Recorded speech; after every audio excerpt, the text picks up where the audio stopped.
temps. On va essayer de faire ça ce matin. Donc, ça fait 26 ans déjà qu'on a quitté le Québec. C'était en 1990 qu'on est parti avec notre famille en Belgique. Et puis, les 9 dernières années, on les a passées en France. Et souvent, nous, les gens, quand on rencontre les gens dans les églises, ils nous disent « Ah, nous, on ne pourrait pas faire comme vous, partir loin de ses enfants. » C'est vrai que ça fait 20 ans qu'on est sans les enfants, puisqu'ils sont revenus au Québec. Partir loin sans les enfants, dans un autre pays, ce serait trop dur. En fait, on n'est pas extraordinaire parce que d'autres l'ont fait avant nous. Et longtemps avant nous, il y en a qui l'ont fait. Abraham, il a quitté, vous vous rappelez, dans Genèse, chapitre 12, il a quitté son pays. Mais un autre homme, dans la parole, a fait comme ça aussi. Il a répondu à l'appel de Dieu, comme nous l'avons fait nous-mêmes. Et on trouve ça dans le prophète Ésaïe, c'est lui, il fait effectivement. Au chapitre 6, verset 8, il nous rapporte, c'est son témoignage, comment Dieu l'a appelé. Il a entendu la voix du Seigneur et qui lui a dit « Qui enverrai-je et qui marchera pour nous ?»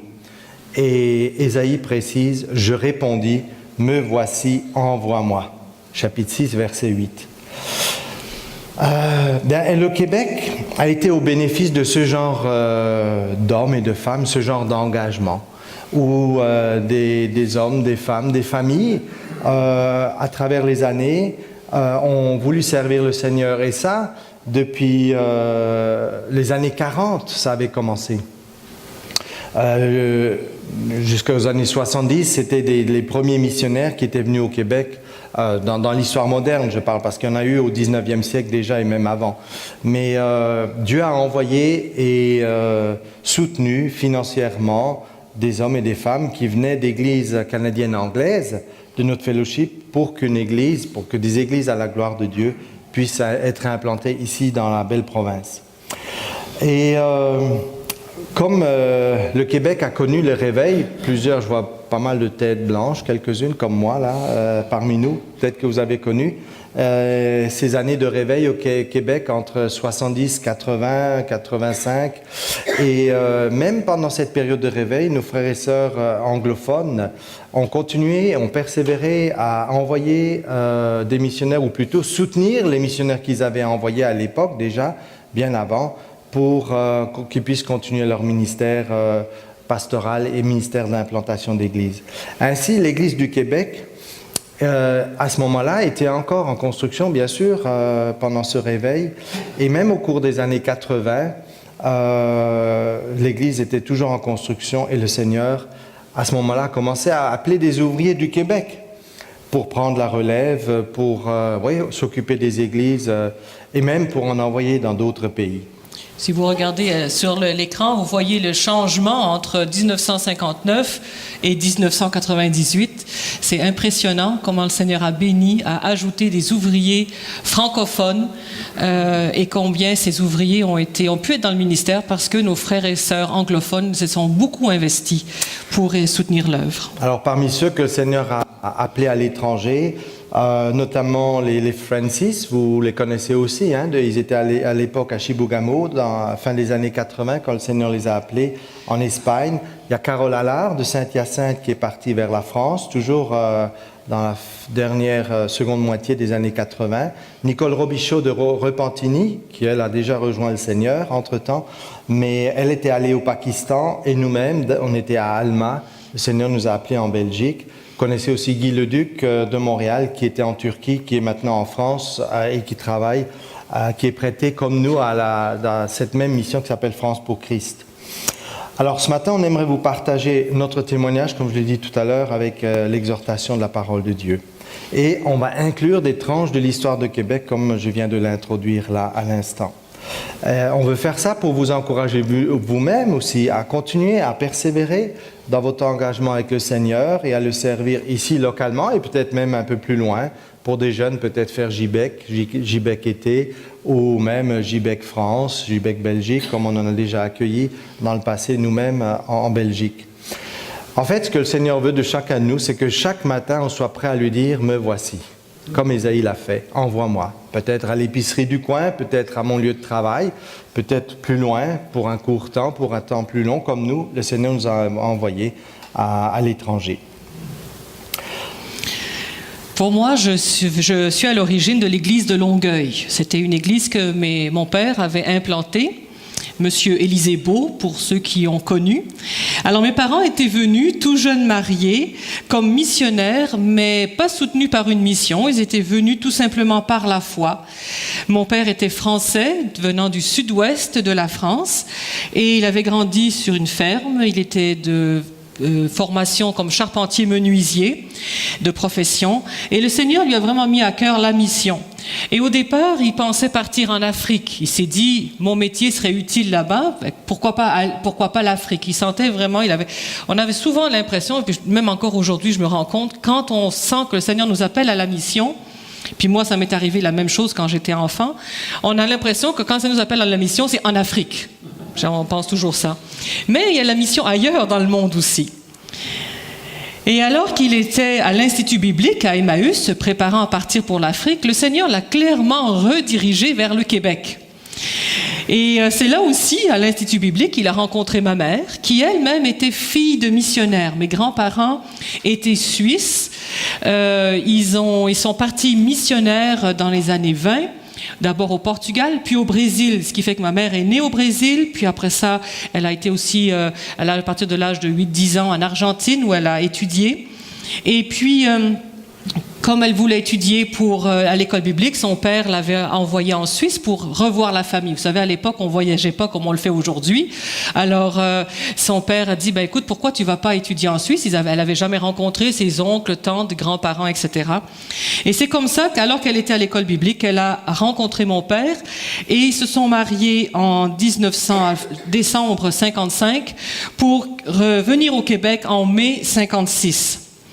À cette époque-là, le Québec, pour ceux qui ont connu cette époque, était dominé par l'Église catholique, l'Église de Rome, et les pasteurs étaient mis en prison. On sait que plusieurs de nos fondateurs dans l'association ont fait la prison. Et ceux qui se convertissaient, même les hommes, les femmes qui se convertissaient, les familles perdaient l'emploi, les hommes perdaient leur emploi, les familles étaient mises au banc de la société. C'était une période très difficile, période de persécution. Et souvent, ce qui arrivait aussi, c'est que les enfants de familles chrétiennes de l'époque ne pouvaient aller étudier finalement que dans les écoles anglaises. Quand le premier ministre Duplessis est mort, fin 59, a débuté alors au Québec ce qu'on appelle la Révolution tranquille. Et se sont ajoutées pendant les années 60 les réformes de Vatican II. Et c'est ainsi que pendant ces années 60, les chrétiens au Québec gagnaient en liberté et les églises ont commencé lentement à grandir. On peut voir le graphique ici.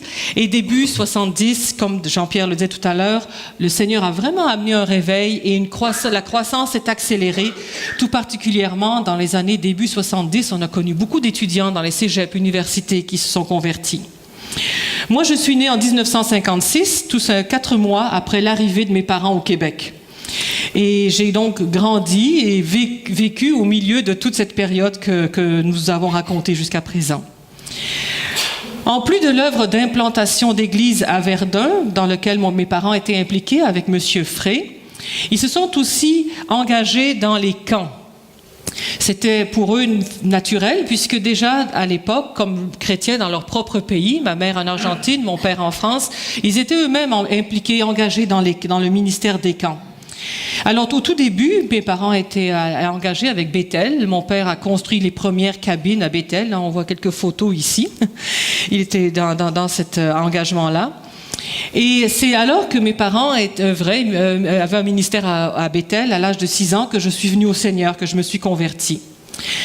Assez rapidement, s'est fait sentir le besoin d'avoir un camp pour nos églises de l'association. Et c'est comme ça qu'avec M. Gabriel Côte-Noire, mon père et Gabriel, ont débuté le camp des Bouleaux. En famille, nous y passions tous nos étés. Et c'est pendant ces étés au camp que le Seigneur a continué son œuvre dans mon cœur et ma vie, qu'à l'âge de 11 ans, j'ai vraiment eu la conviction que le Seigneur m'appelait à être missionnaire et que j'ai répondu oui, je suis prête. Ça n'a pas été vite comme là je viens de le dire. Même si j'avais 11 ans, Ça a été plusieurs journées de lutte avec le Seigneur, mais parce que moi aussi, j'avais l'impression que c'était en Afrique qu'il m'enverrait et qu'il y avait des grosses bibites là-bas. Mais j'ai dit, Seigneur, OK, je suis prête à te servir où tu veux, quand tu veux, comme tu veux, même si c'est des grosses bibites. Je remercie le Seigneur qui ne m'a pas envoyé avec les grosses bibites. C'est aussi que pendant cette période, c'était vers l'âge de 11 ans, vraiment le Seigneur a fait une œuvre particulière dans ma vie et qu'à l'école du dimanche aussi, pendant l'année, on avait un verset à apprendre, c'était Josué 1:9. « Fortifie-toi et prends courage, ne t'effraie point, ne t'épouvante point, car l'Éternel, ton Dieu, est avec toi dans tout ce que tu entreprendras. » Et ce verset est resté avec moi pendant vraiment des années. C'était le verset qui me tenait vraiment attaché au Seigneur malgré les difficultés, particulièrement pendant l'adolescence. C'est vrai que je connaissais encore très mal le Seigneur, mais je voulais rester attachée, je voulais lui obéir et je savais, il me disait, n'aie pas peur, fais-moi confiance. Et tranquillement, j'ai appris et j'ai grandi dans ma foi à ce niveau-là. Alors moi, au contraire, moi je viens d'une famille catholique et j'ai grandi en France, en Alsace et dans l'est du pays, près de l'Allemagne et de la Suisse.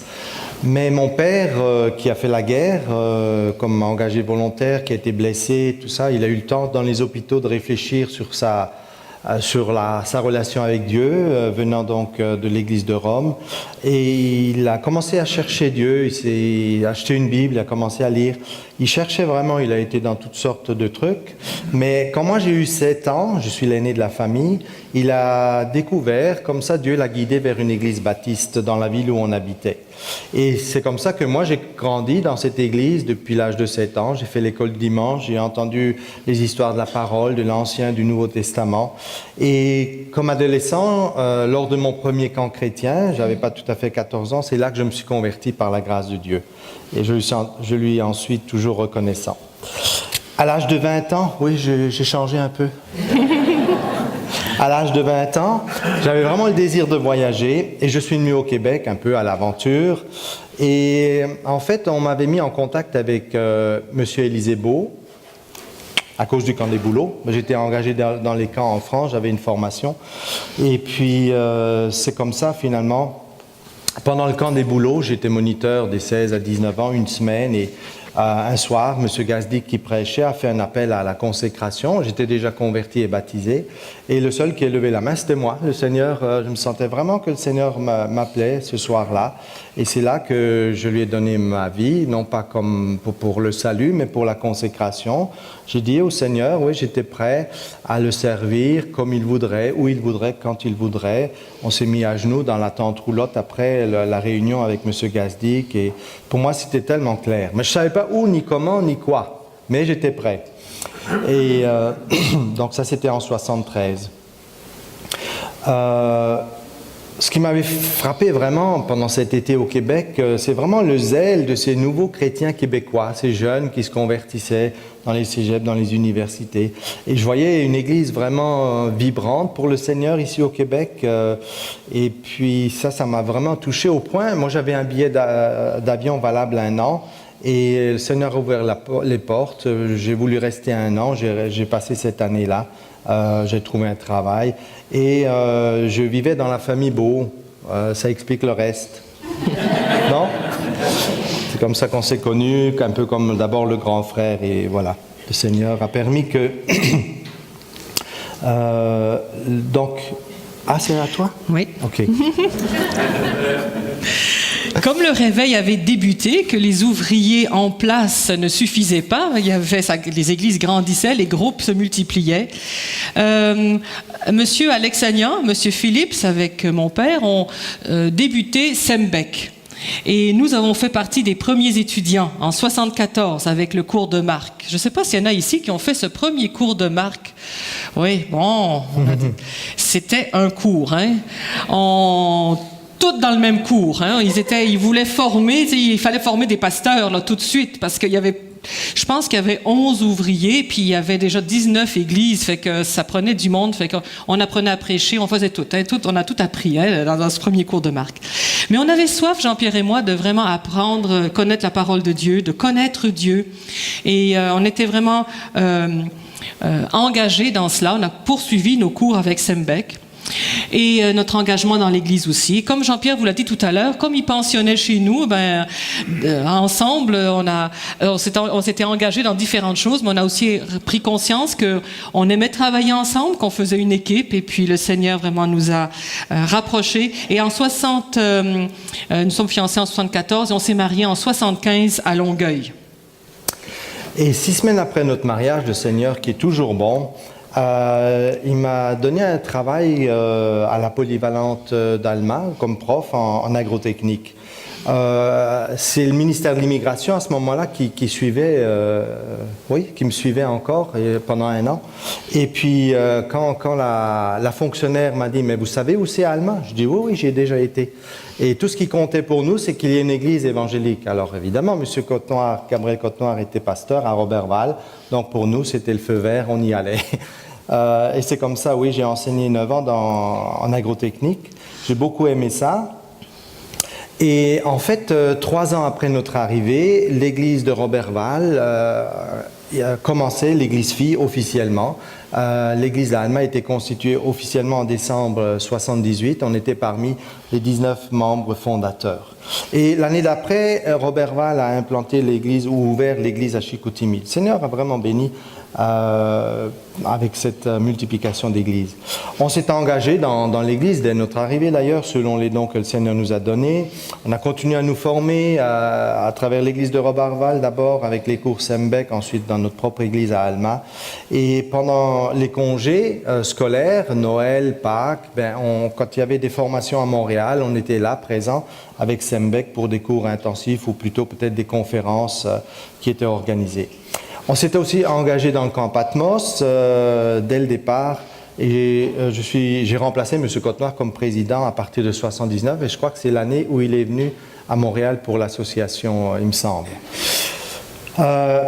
Et c'est pendant l'année 83 que mon fardeau pour les âmes a augmenté. En fait, le Seigneur m'a fait réaliser, c'est bon essayer de remplir des têtes à la polyvalente, en agrotechnique, mais c'est encore mieux de remplir des cœurs. Et à partir de ce moment-là, avec cette vision, le Seigneur travaillait en moi. Et puis, nous, on était prêts finalement à entrer dans l'œuvre à plein temps, mais on attendait aussi que l'Église d'Alma nous appelle, que l'appel vienne de l'Église, pas que ce soit nous-mêmes qui nous proposions. Et en fait, le Seigneur m'avait préparé. Alors, à l'automne 84, j'ai laissé mon travail, ma sécurité financière, pour m'engager à plein temps dans le ministère pastoral, parce que l'Église d'Alma nous appelait comme à plein temps dans l'œuvre. Et le Seigneur a pourvu de manière extraordinaire à tous nos besoins à ce moment-là, que ce soit financier, parce que c'était pas le même salaire, mais à tout point de vue, avec la famille, les enfants, la maison, il nous a bénis de tant de façons. Et l'Église a grandi aussi en nombre et en maturité. On a vraiment vu la main du Seigneur. Tout allait bien. Et tout à coup, oui, le Seigneur nous a montré clairement et confirmé à l'Église en 88-89 que le Seigneur nous appelait à quitter le Québec pour un pays qu'on ne connaissait pas à l'époque, c'était la Belgique. C'était en 89, donc comme je vous ai dit. Nos garçons, l'aîné avait 13 ans, Samuel, le deuxième avait 11, le troisième 10 et le dernier avait 4 ans. En fait, on revenait d'un voyage en famille en Europe, puisque tous les deux, on a moi j'ai de la famille, Abby aussi, des oncles et tantes, elle avait encore en Suisse, en France. Donc on revenait d'un voyage en France en 88, l'été 88, et nos enfants étaient contents de partir en Belgique, parce que pour eux, partir en Europe, c'était les vacances. Ils ne réalisaient pas que ça allait devenir sérieux. En Belgique, on connaissait personne, à vrai dire. Et le Seigneur, donc on est parti en juillet, le mois de mai précédent, on a rencontré un missionnaire, un Belge qui était missionnaire au Québec, qu'on ne connaissait pas avant, qui nous a donné des conseils. Et vraiment, le Seigneur a ouvert les portes, aussi à travers lui. Et Dieu a pourvu de tellement de façons là-bas pour nous installer, nous donner un logement, ouvrir les portes. On a aidé dans plusieurs églises. Le Seigneur est fidèle, vous savez. Quand il nous appelle, il pourvoit et il équipe. Dieu a utilisé les frères et sœurs en Belgique, des missionnaires aussi pour nous aider à nous installer. Et on a réalisé à ce moment-là aussi comment l'Église du Seigneur, c'est une grande famille. Où qu'on aille, où qu'on trouve des chrétiens nés de nouveau, tout de suite, on fait partie de la famille. Dans un premier temps, quand on est arrivé en Belgique, il a fallu apprendre à connaître ce nouveau pays, à découvrir la situation spirituelle. Et c'était pas toujours facile. Et si nos enfants, au départ, se réjouissaient de partir parce que pour eux, c'était les vacances, tout d'un coup, face à la réalité, c'était pas toujours évident pour eux de s'adapter. Il y a eu pas mal de frustrations. Il faut s'adapter à un autre vocabulaire. Les Belges ont travaillé en Belgique francophone, mais c'est encore un vocabulaire qui change par rapport au vocabulaire qu'on avait au Québec. Et par exemple, quand on est arrivé au mois de juillet, il fallait les inscrire à l'école. On a reçu la liste des choses qu'ils avaient besoin pour le mois de septembre. Et il y avait des mots sur cette liste qu'on n'avait jamais entendus de notre vie. Il fallait trouver des fardes, il fallait trouver des lattes. Alors, tu vas au magasin et tu te dis, mais qu'est-ce qu'il faut que je trouve? Puis c'était des fois un peu gênant quand on est étranger, et s'il y en a parmi nous, je ne sais pas, qui ont été comme ça, qui ont connu ce que c'est que l'immigration, de se retrouver dans un pays étranger, même quand on parle la même langue, c'est pas toujours facile. On connaît pas les habitudes locales, on connaît pas le vocabulaire, puis c'est juste peut-être vous encourager. Si quand vous rencontrez des étrangers, soyez sensibles qu'ils réalisent pas tout, ils comprennent pas tout, et des fois, on peut avoir un comportement qui peut paraître bizarre quand on est étranger, parce que c'est comme ça qu'on le fait chez nous. Mais ailleurs, ça se fait pas comme ça, puis on le sait pas encore. C'était pas toujours évident, pas toujours facile. Pendant 4 ans, on a eu le privilège d'être engagés dans 3 églises différentes et d'apprendre à connaître le milieu évangélique. Et après, à la 4e année, l'association d'églises a demandé à Jean-Pierre de prendre en charge une église qui était en crise. Et donc, on a déménagé et on s'est installé à Malmedy, qui était à l'est de la Belgique. Et quand on est arrivé là, on était 24 en tout, incluant les 6 membres de notre famille. Alors, on commençait tout petit. Mais le Seigneur a béni, le groupe a grandi jusqu'à une 50aine. Un peu plus tard, les Bolduc se sont joints à nous, et aussi une autre famille de Colombie-Britannique, les Bonnes, qui sont joints à nous. Et puis, à ce moment-là, voyant que les Bonnes et les Bolduc pouvaient suffire et remplir le ministère, l'association d'église a demandé qu'on prenne à temps plein, qu'on soit à temps plein dans la formation de responsables. Ces 17 années qu'on a passées en Belgique ont été des années, dans un sens, bénies, des années où on a vu le Seigneur agir, mais aussi des années de lutte spirituelle très intense, très difficile. Et si on voyait des petites choses, de notre côté, le ministère en Belgique a toujours été un ministère vraiment de lutte, un ministère où il y a eu beaucoup de larmes, un ministère qui était vraiment pas facile du tout.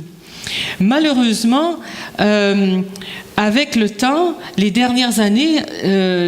dernières années, en fait, s'est développée une crise au sein de l'association d'églises, et la crise a été au point que les missions qui étaient engagées avec cette association d'églises ont retiré leurs missionnaires, et nous sommes restés les derniers, mais on est arrivé à la situation où on a dû dire il faut partir.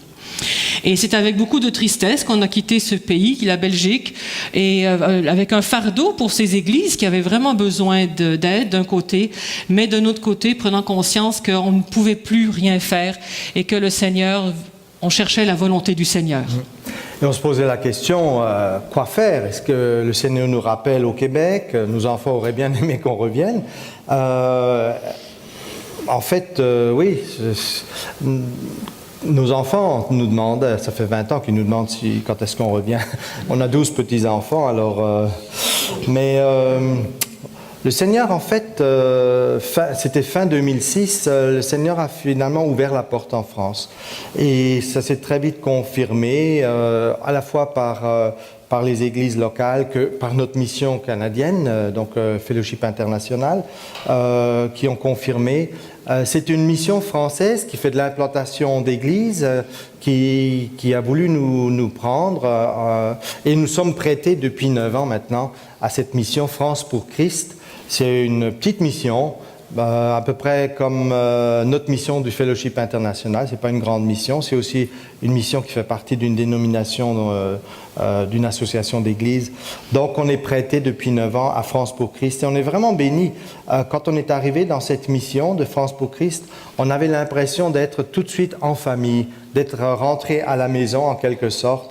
On avait les mêmes valeurs, une histoire semblable, parce qu'ils ont aussi connu un réveil en France, dans le début des années 70, pas aussi important que le réveil au Québec, mais et c'est une mission donc qui évangélise, qui implante des églises en France. Et le terrain est difficile, c'est pas facile, mais le Seigneur bénit, la mission progresse tranquillement. Autant le ministère était difficile en Belgique, et autant maintenant on est béni, heureux, et on est dans une grande famille avec la mission France pour Christ. Tout ce que le Seigneur fait dans cette mission et ce que nous, dont on a été témoins, en fait, on n'a pas de mérite pour le travail qui s'est fait ces 9 dernières années. La mission a quand même progressé beaucoup dans la formation d'ouvriers et dans la formation dans les églises locales tout court. Tout d'abord, on n'a pas de mérite parce qu'on a toujours travaillé en équipe, on a des dons complémentaires les uns les autres et c'est vraiment merveilleux de voir comment les idées surgissent, fusent et naissent, se concrétisent quand on est plusieurs à y travailler, à y réfléchir. Le Seigneur a vraiment conduit et a béni en multipliant l'œuvre. En fait, un point fort dans la mission France pour Christ, c'est qu'il travaille à la formation dans l'Église locale à tous les niveaux et formation d'ouvriers, mais toujours avec l'idée de la multiplication. Et c'est ainsi qu'aujourd'hui, moi je suis remplacé dans tous mes ministères. Je vais un peu trop vite, je vous donne les détails, on y viendra tout à l'heure. Actuellement, je suis à 1 an de ma retraite, 64 ans bientôt, dans 2-3 semaines, mais ça ne veut pas dire que la vie active est terminée. Je parlais avec plusieurs là tout à l'heure, et même à la retraite, on travaille encore. Mais tant que le Seigneur nous donne la santé, le Seigneur est en train de nous présenter un nouveau défi ici au Québec, puisque en fait, ce qui est arrivé, c'est qu'en mois de décembre, les responsables de notre association au Québec, à Montréal, Louis Bourque, Gilles Lapierre, Terry Cartbert, Dominique Guichard, nous ont téléphoné en France pour nous demander si on était prêt à revenir quelques mois avant ma retraite, que j'aurais prise de toute façon l'année prochaine en France, pour revenir ici évidemment.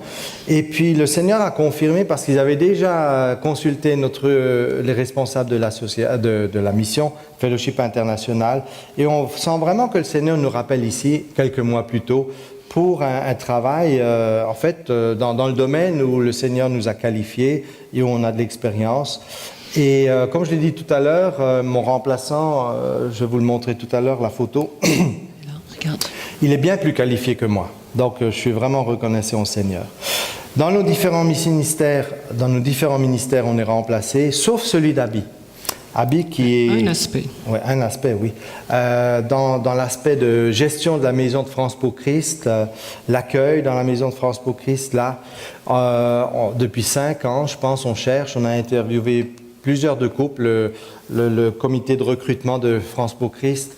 On n'a pas encore de remplaçant. On pensait avoir une remplaçante, une jeune femme qui a passé 1 an avec nous pratiquement. Peut-être que le Seigneur va confirmer son appel en septembre, pardon. Donc, il y a une partie, en fait, tous les deux, quand on a travaillé avec France pour Christ, on travaillait dans l'aspect de la formation, mais aussi on avait un aspect accueil dans la maison qui sert de siège social pour France pour Christ. Et donc, Jean-Pierre faisait un peu l'entretien et moi, je faisais l'aspect accueil, cuisine, cet aspect-là. Et Jean-Pierre, lui, de son côté, son ministère d'entretien du bâtiment, ça, on a quelqu'un pour remplacer là, mais c'est mon ministère au niveau de la cuisine, de l'accueil, de l'organisation, de ce qui se passe dans la maison. Ça, on n'a pas encore trouvé quelqu'un. Malgré tout, on est sûr, on est convaincu que le Seigneur nous rappelle au Québec. Donc, dans certain sens, c'est avec tristesse qu'on va quitter France pour Christ parce que c'est une vraie famille, on travaille en équipe, on compte beaucoup les uns pour les autres et le Seigneur a béni. Mais d'un autre côté, le Seigneur nous ouvre une grande porte ici au Québec et ça nous fait vraiment aussi grand plaisir de revenir. Alors, comme on a dit, même si le Seigneur a préparé notre retour, vraiment, on remercie le Seigneur parce que c'est extraordinaire de voir comment est-ce qu'il a pourvu pour qu'on soit remplacé dans nos différents ministères qu'on a dans l'Église ou dans la mission. Mais si on quitte la France, c'est pas parce qu'il n'y a plus de besoins en France. Si c'est vrai qu'on a été remplacé localement, les besoins qui sont énormes continuent à être énormes. Il faut songer que il y a près de 66 millions d'hommes et de femmes en France qui ne connaissent pas Dieu et beaucoup d'entre eux n'en ont même pas entendu parler. Et on se dit c'est pas possible dans un pays civilisé que la télévision, la radio, et pourtant c'est le cas. Et même au Québec, ça commence à être le cas, de personnes qui n'ont jamais entendu parler de Jésus-Christ, qui ne connaissent rien au sujet de la Bible. Et ça fait plus de 66 millions d'hommes et de femmes. Et vous entendez ce qui se passe en France, les attentats qui se multiplient. Il n'y a pas seulement au niveau des attentats, au niveau climatique aussi, il y a beaucoup de choses qui se passent. Je pense que le Seigneur veut parler aux Français, il est en train de les interpeller. Et il faut prier, il faut continuer à prier pour la France. Mais on espère que parmi les Québécois, on ne va pas seulement prier, mais que de nouveau seront prêts à se lever pour aller aussi aider à soutenir les équipes qui sont en train de faire de l'implantation là-bas. Il y a vraiment un travail merveilleux qui se fait.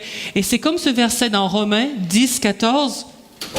Mais comment donc feront-ils appel à celui en qui ils n'ont pas cru? Et comment croiront-ils en celui dont ils n'ont pas entendu parler? Et comment entendront-ils parler de lui si personne ne l'annonce? Et comment l'annoncera-t-on si personne n'est envoyé? Comme il est écrit, ils sont beaux les pieds de ceux qui annoncent la paix, de ceux qui annoncent des bonnes nouvelles. Notre monde a vraiment besoin d'hommes et de femmes qui sont prêts à s'engager pour la vie. L'engagement avec le Seigneur, c'est pas seulement un engagement à l'occasion, mais c'est vraiment un engagement à fond pour la vie. Que ce soit ici au Québec, que ce soit ailleurs dans le monde. Mais on prie que le Seigneur en appelle encore quelques-uns parmi nous pour partir encore, parce que d'autres églises que le Seigneur est en train d'implanter ailleurs dans le monde ont encore besoin d'aide, ont encore besoin d'être soutenus.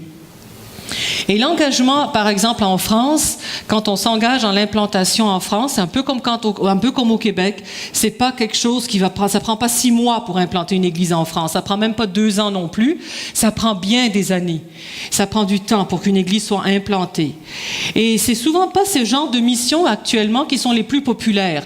On a beaucoup d'équipes qui vont pour du court terme, 1 mois l'été. À la rigueur, on a même pas mal de gens qui vont partir 6 mois, des fois même 1 an.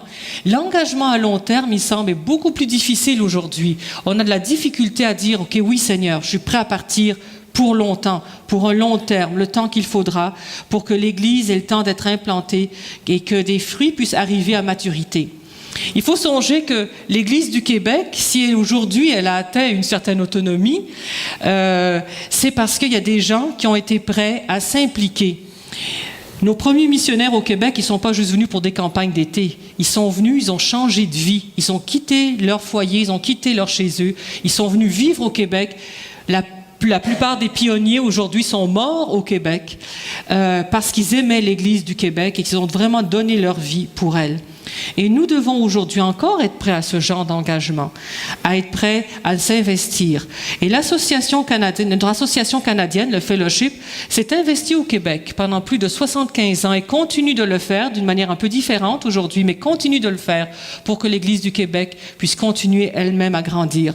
Et donc l'Église peut aussi à son tour donner une dîme de ce qu'elle reçoit pour d'autres, pour que d'autres aussi puissent bénéficier de cette bénédiction. C'est vrai que, heureusement d'ailleurs, Dieu n'appelle pas tout le monde à partir à l'étranger, hein, sinon nos chaises, là, on parlerait devant des chaises vides. Hein. Et quand le Seigneur nous appelle, en fait, on ne connaît pas l'avenir, on ne sait pas. Il faut que toujours, où que nous soyons, ici ou ailleurs, qu'on soit prêt à se donner à 100% à Dieu, hein, comme un sacrifice vivant. Romains 12, vous vous rappelez ce passage? Qu'on offre notre corps à Dieu comme un sacrifice vivant. Et moi, je pense, ça ne se fait pas une fois pour toutes, mais c'est à chaque jour avoir cette attitude de serviteur, de servante, de ce grand Dieu que nous connaissons, qui nous a sauvés, et être prêt donc à nous engager au jour le jour, que ce soit pour la vie, c'est quand même au jour le jour, hein? Dieu donne la force jour après jour. En fait, notre engagement peut prendre bien des formes quand nous disons oui au Seigneur. Et il nous demande d'abord à être un témoin fidèle là où il nous place. À Victoriaville, pour vous, à votre lieu de travail, à l'école, à l'université, au cégep, je ne sais pas, là où le Seigneur nous place, il nous demande d'être fidèles, de dépendre de lui, de nous attacher à lui, en nous rendant disponibles pour lui. Et Dieu va pourvoir à nos besoins, il va nous utiliser selon les capacités qu'il nous a données, selon les dons, et les frères et sœurs aussi, parce que Dieu nous donne une église. On ne sert jamais le Seigneur tout seul, allez, comme un petit Robinson Crusoe sur son île. C'est toujours en Église et on peut prier les uns pour les autres, pour notre ministère, et puis nous soutenir mutuellement. On peut aussi servir Dieu simplement par le soutien financier. Vous, comme Église, vous nous soutenez, c'est une part de notre soutien, mais très importante. Et chacun de nous, nous sommes appelés à servir Dieu par nos dîmes, nos offrandes. Et on peut servir justement l'œuvre locale par nos offrandes, mais aussi nationale, l'œuvre nationale et même internationale. Et dans ce domaine-là aussi, on a besoin de persévérer et d'être fidèles à long terme sans nous décourager. Alors, la question que le Seigneur nous pose ce matin, est-ce que nous sommes engagés avec le Seigneur et dans son œuvre? Est-ce que nous sommes prêts à le servir tant qu'il nous prêtera vie? Comment est notre engagement? Est-ce que c'est une fois de temps en temps, quand quelque chose nous dit, quand quelque chose nous attire, ou est-ce que c'est ponctuel, ou est-ce que vraiment on est prêt à persévérer? Est-ce que vous êtes... Non, peut-être vous êtes limité aussi par l'âge, par votre situation familiale. Mais là encore, et même si vous êtes limité par votre santé, oui, on peut continuer à servir le Seigneur fidèlement et avec persévérance. La prière, quel ministère que la prière! Combien c'est important quand les gens, quand on est dans une église, quand on visite une église qui nous soutient, ça m'est arrivé plusieurs fois, des personnes âgés souvent, mais pas toujours, qui nous disent « Je prie pour vous toutes les semaines ou tous les jours ». Waouh! Ça, c'est tout un ministère. Là aussi, on a besoin de persévérer. Informez-vous, demandez à vos responsables pour qui prier dans l'Église, mais aussi à l'étranger. Demandez les lettres de nouvelles, comme ça, vous voyez ce que les missionnaires ont comme besoin. Vous pouvez aussi être une personne engagée dans l'encouragement. C'est aussi un ministère très important. Une personne qui sait souligner les bonnes choses, qui encourage ceux qui sont à l'œuvre, qui souvent, on reçoit, quand on est responsable, on reçoit plutôt des critiques que des choses positives. Donc, c'est important d'avoir un ministère d'encouragement en parole. On peut le faire au téléphone, par Skype, par lettre. Il y a tellement de moyens aujourd'hui. Mais soulignez aux frères et sœurs les choses que vous appréciez chez eux. Et en priant pour ces personnes-là, vous les apprécierez d'autant plus et toujours davantage. Une de nos dames âgées dans l'église de Malmedy, elle disait souvent, moi, oui, quand quelque chose me fait de la peine ou quelqu'un me déçoit, ben je prie pour cette personne et le Seigneur me donne de l'amour pour cette personne. C'est merveilleux que le Seigneur fasse ça, oui. Prier pour les gens, ça augmente notre amour pour eux. Vous savez, sans doute, mais c'est bon de se le rappeler, qu'il n'y a pas que les pasteurs ou les missionnaires, ceux qui sont à temps plein, qui sont dans le ministère. Nous sommes tous dans le ministère. Tous les enfants de Dieu sont dans le ministère, c'est-à-dire au service. Le ministère, c'est le service. On est tous au service et on est tous appelés par le Seigneur à le servir là où on est. On est dans le ministère là où le Seigneur nous a placés. Et même si, par exemple, je sais qu'il y a parfois des gens qui se trouvent moins bons chrétiens parce qu'ils travaillent pour gagner leur vie au lieu d'être à temps plein dans l'œuvre du Seigneur. Mais c'est pas moins bon chrétien que celui qui est à temps plein. Au contraire, le Seigneur veut vous utiliser là où vous êtes et pourvoir à vos besoins de cette manière-là, mais également peut-être vous utiliser pour soutenir la mission aussi, selon les moyens que le Seigneur vous donne. Et Dieu nous place dans le monde, chacun d'entre nous, là comme des petites lumières, là où il nous a placés, que ce soit ceux qui ont le privilège de servir à temps plein, que ce soit ceux qui ont le privilège de travailler et d'être dans le monde.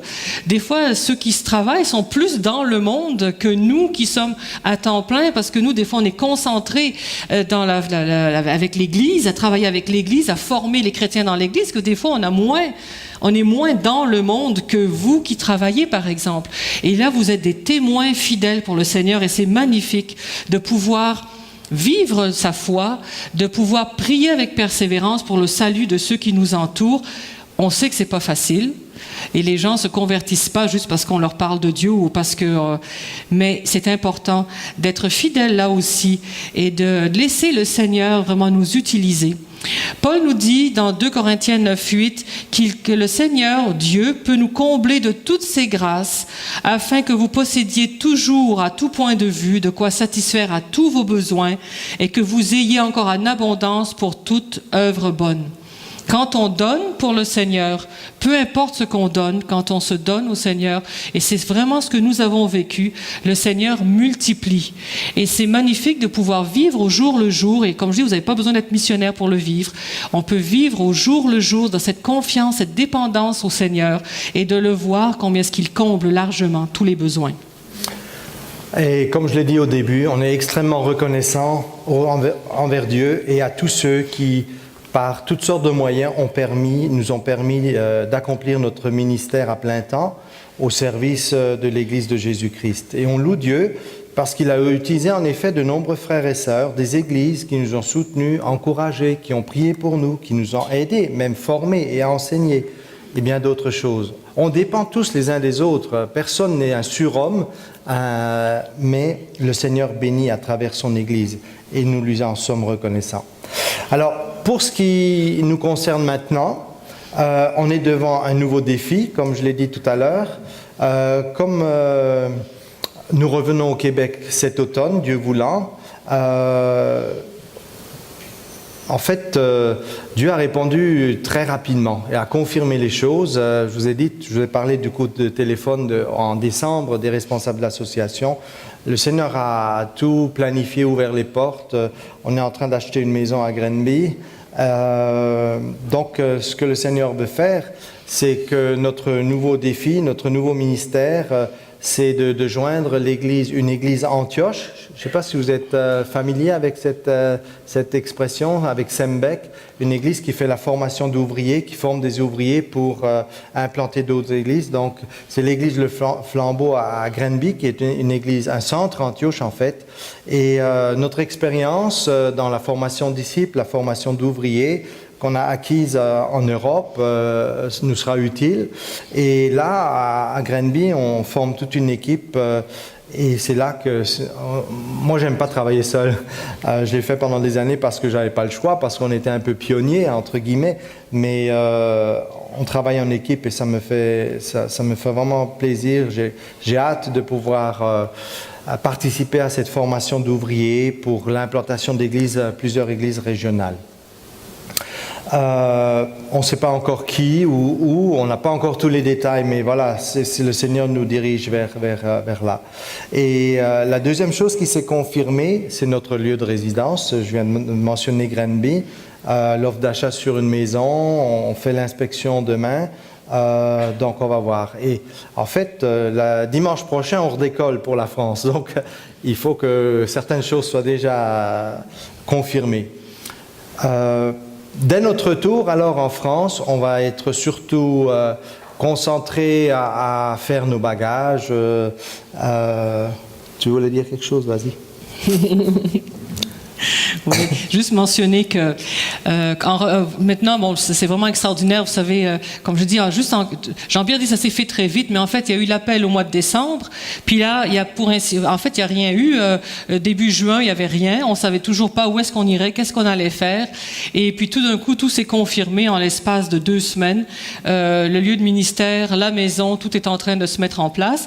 Donc, nous retournons en France avec ces choses-là qui sont bien installées. Ben oui, qui établies, qui sont confirmées. On est vraiment reconnaissant que le Seigneur ait répondu à ces prières-là. Mais maintenant, c'est pas encore fini. On va retourner maintenant en France. On va préparer notre départ. On quitte l'église. Vraiment, on a une église qu'on apprécie énormément, dans laquelle on est engagé. On va quitter nos amis. On va quitter quelques membres de la famille du côté de Jean-Pierre. Et aussi, j'ai un oncle, un vieil oncle encore, qui est en France et qui est assez proche de nous. Alors, ça va être un peu difficile de quitter tout ça, conclure nos ministères. On va devoir empaqueter, remplir un conteneur, ramener des meubles et nos choses personnelles ici. Il va falloir coordonner les dates pour que ça arrive, on espère, concomitant avec la signature pour la maison. Comme ça, on peut rentrer dans la maison avec nos affaires personnelles. Et en tout cas, le retour définitif au Québec est prévu, comme on a dit tout à l'heure, début novembre, fin octobre, début novembre. Et c'est un retour définitif. Il va falloir réapprendre à vivre au Québec. Il y a 26 ans qu'on est parti, même si on a gardé des contacts et tout, mais c'est quand même, on a été habitué à un autre style de vie. Il va falloir se réhabituer à la vie ici. Quand on arrive aussi, il y aura beaucoup de frais, beaucoup de dépenses, parce qu'il va falloir d'abord acheter une voiture, mais aussi tout ce qui est électrique, puisque l'électricité en France et ici au Québec, c'est pas la même chose. Donc ça fait beaucoup de choses. S'habituer à une nouvelle église, un nouveau ministère, une nouvelle façon de faire. L'association a beaucoup changé. Il faut qu'on réapprenne tout ça, réapprendre le vocabulaire québécois, il faudra tout réapprendre. Beaucoup de choses qui vont se passer. Mais le Seigneur, je suis persuadée, est bon et pourvoira comme il a pourvu jusqu'à présent. C'est un nouveau champ missionnaire qui s'ouvre devant nous. C'est presque une nouvelle vie qui commence de nouveau. Et on vous remercie de prier pour nous et de continuer à poursuivre, si c'est votre désir aussi, de soutenir financièrement, parce que c'est pas encore tout à fait la retraite. Et donc, nous dépendons encore de votre générosité si c'est votre désir. En fait, on reste à l'emploi de la mission pendant cette année jusqu'à ma retraite. Donc, la mission espère que les églises vont continuer à nous soutenir, même si on n'est plus à l'étranger, mais on continue ce ministère de formation d'ouvriers. En fait, j'aimerais juste revenir sur l'appel d'Ésaïe, et je conclue avec ça. Si Ésaïe a pu dire « Me voici, envoie-moi », c'est pas parce qu'il pensait avoir les ressources en lui-même. Je suis persuadé qu'il se sentait complètement dépourvu. Mais pourquoi est-ce qu'il a pu dire oui? Parce que Dieu lui a fait la grâce, juste auparavant, de lui montrer un aspect de sa gloire. C'est seulement quand on voit Dieu, on réalise qui il est, qu'on peut dire oui. Parce qu'on se sent tout à fait impuissant, incapable. La tâche elle est immense, elle nous dépasse tant. Et c'est en comptant sur ce Dieu tout-puissant que Ésaïe a vu de ses yeux dans une vision, sa sainteté, sa grandeur, sa gloire. C'est à cause de ça que Ésaïe a pu dire oui. Et c'est en faisant confiance nous-mêmes, chacun de nous, dans notre situation, en faisant confiance au Seigneur qu'on peut dire chaque jour, me voici, envoie-moi. Je m'offre à toi comme un sacrifice vivant. C'est une condition indispensable pour pouvoir servir Dieu, quel que soit notre ministère. Et tout ministère est important dans l'Église locale et en dehors de l'Église locale. Il n'y a pas de ministère avec un M majuscule, ça n'existe pas. On est tous sacrificateurs devant le Dieu très haut. Et c'est parce que Dieu nous a lancé un appel à nous, personnellement, qui est peut-être différent du vôtre, du tien, mais chacun on a un appel, comme Abby et comme on vous l'a dit tout à l'heure. Donc cet appel de Dieu nous engage toute notre vie. Et jusqu'à notre mort, nous voulons et devons et désirons servir le Seigneur selon la richesse de sa gloire, selon les capacités qu'il nous donne. Être prêt à dire oui au Seigneur, mais parce qu'on sait qui il est, parce qu'on l'a connu comme sauveur, comme maître de l'univers, maître du ciel et de la terre. Est-ce que tu es prêt ce matin, encore une fois, à donner la permission à Dieu de t'utiliser selon les dons qu'il t'a donnés? Ici, ou peut-être un peu plus loin, peut-être très loin, nous ne savons pas. Personne ne le sait à l'avance. Ésaïe ne savait pas non plus ce à quoi Dieu allait l'appeler, mais il était prêt, face à la grandeur, à la puissance et à la sainteté de Dieu, de dire simplement « Je suis prêt, envoie-moi ». C'est avec cette foi-là que nous voulons continuer à avancer dans notre marche quotidienne avec le Seigneur. Donnez à Dieu la permission de nous utiliser. Et Dieu va faire des choses incroyables avec notre vie. Ça peut être à notre lieu de travail, là où nous sommes, dans notre quartier, avec nos voisins, dans notre rue. Si le Seigneur, si vous donnez à Dieu la permission de vous utiliser, Dieu va vous bénir et Dieu va se glorifier à travers votre vie. C'est la seule façon que notre vie a de la valeur, au service du Dieu infini. Aucun de nous ne peut, par ses propres forces, remplir la mission que Dieu lui confie. Alors, frères et sœurs, fixons nos regards sur ce Dieu incroyable, sur ce Dieu infini, et donnons-lui ce privilège de nous utiliser. Ma prière que j'ai redécouverte, en fait c'est une prière de Salomon que j'ai redécouverte récemment lors de la dédicace du temple dans 1 Roi 8. Salomon, le roi, prie pour le peuple et il dit, en s'incluant lui-même, « Incline nos cœurs vers toi ». Si le Seigneur incline nos cœurs vers lui, nous serons disponibles. Et dans cette même prière, il demande à Dieu un peu plus loin que nos cœurs s'attachent à toi. Nous voulons, personnellement, moi-même, Abby, nous voulons rester attachés à Dieu. C'est la seule façon qu'on peut fonctionner pour lui et avec lui. Et c'est notre prière pour vous aussi, que vous puissiez aussi prier les uns pour les autres en Église. Seigneur, incline nos cœurs vers toi et aide-nous à nous attacher à toi. C'est comme ça qu'il va continuer à se glorifier à travers vous, personnellement, votre famille, votre Église. Que le Seigneur vous bénisse. Prions ensemble.